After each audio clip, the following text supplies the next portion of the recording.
The war between Iran, Israel and the US, it's no longer about warships, jets, missiles, drones, no. It's more about messaging now, it's more about perception, it's more about global influence.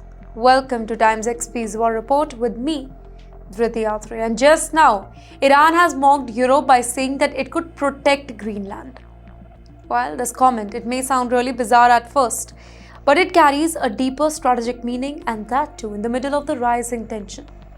Greenland, an autonomous territory linked to Denmark, it is geographically really far from the battlefield. But it holds strategic importance due to its location in the Arctic and its relevance to the Western military and geopolitical interest. Now, by mentioning Greenland, Iran is not just making a literal offer. Instead, it is using symbolism to question Western unity and highlight what it sees as contradictions within the alliance led by none other than United States. Now, this particular statement, it comes at a time when tensions are increasing around the Strait of Hormuz. That's a critical route, right? And that too for the entire globe. Military activity in this region has intensified, and there are growing concern about potential disruption to energy supply. Well, in this context, reports suggest that Donald Trump has issued strong warning to allies, indicating that support for the US operations may be expected now.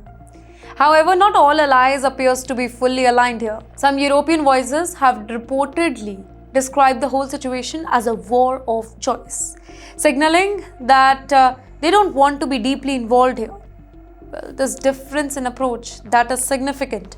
For decades, Western alliances, particularly those who are linked to NATO, they have been built on coordination and collective response, right? Any visible disagreement, it can have broader implication, and that too for the global stability.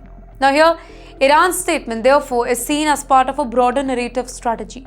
By making such remarks, it is attempting to draw attention to divisions within the Western alliances and challenge the perception of unity here.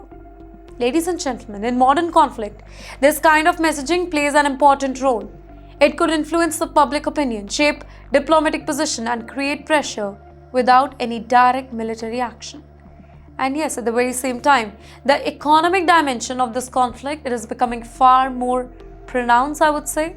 Oil prices are reacting to uncertainty in the Gulf region, specifically due to risk at Strait of Hormuz. Any disruption in this route, it can affect the global supply chain, leading to higher costs for fuel and energy. Well, this has direct implication for the countries that rely heavily on imports, including India.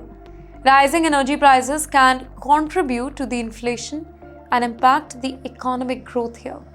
Well, this whole situation, it is also becoming more complex due to the numbers of actors that are involved here.